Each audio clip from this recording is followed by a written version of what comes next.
Assalamualaikum warahmatullahi wabarakatuh. Di sini saya akan membahas materi mengenai konsep Rapid Diagnosis Test COVID-19. Definisi COVID-19, menurut WHO, coronavirus adalah keluarga besar virus yang menyebabkan penyakit mulai dari gejala ringan sampai dengan berat. Ada dua jenis coronavirus yang dapat menyebabkan penyakit dengan gejala berat, yaitu SARS dan MERS. Coronavirus disease adalah virus jenis baru yang belum pernah teridentifikasi sebelumnya pada manusia. Virus ini merupakan zoonosis atau penyakit yang dapat ditularkan antara hewan dan manusia.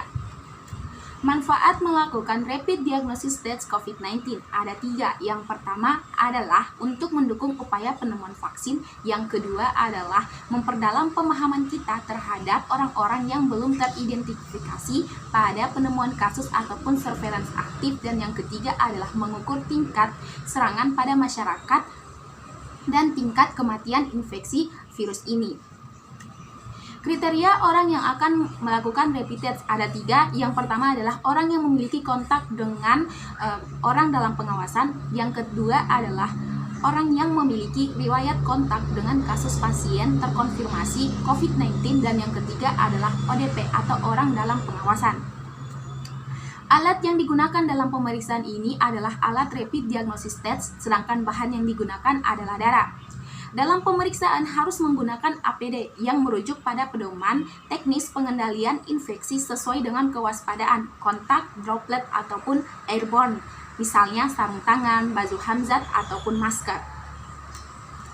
Tahapan pemeriksaan COVID-19. Yang pertama adalah menentukan kriteria kontak erat resiko rendah atau tinggi atau ODP dengan mengisi form PE oleh puskesmas dan rumah sakit. Selanjutnya melakukan komunikasi resiko dan penjelasan prosedur kepada pasien.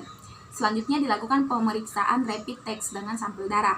Jika hasilnya negatif, maka masyarakat diarahkan untuk mengisolasi diri selama 14 hari. Jika terjadi perburukan gejala, maka harus dirujuk ke rumah sakit. Jika tidak ada perburukan gejala, maka rapid test diulang lagi dalam kurun waktu 7-10 hari setelah pemeriksaan yang pertama. Jika hasilnya negatif, maka bisa dikatakan orang tersebut tidak terinfeksi virus COVID-19. Dan jika positif, maka harus dilakukan pemeriksaan PCR. Jika pada pemeriksaan pertama menggunakan rapid test sudah hasilnya positif, maka harus dilakukan pengambilan swab. Yang kedua adalah setelah itu melakukan isolasi mandiri dan shelter selama 14 hari. Setelah itu melakukan pemeriksaan PCR. Selanjutnya adalah cara analisa hasil pemeriksaan LDT COVID-19. Pemeriksaan Rapid Diagnosis Test COVID-19. Yang pertama yaitu ada beberapa indikator hasil yang ditujukan pada alat rapid kit test tersebut yang menentukan indikasi awal seseorang positif atau negatif terinfeksi virus.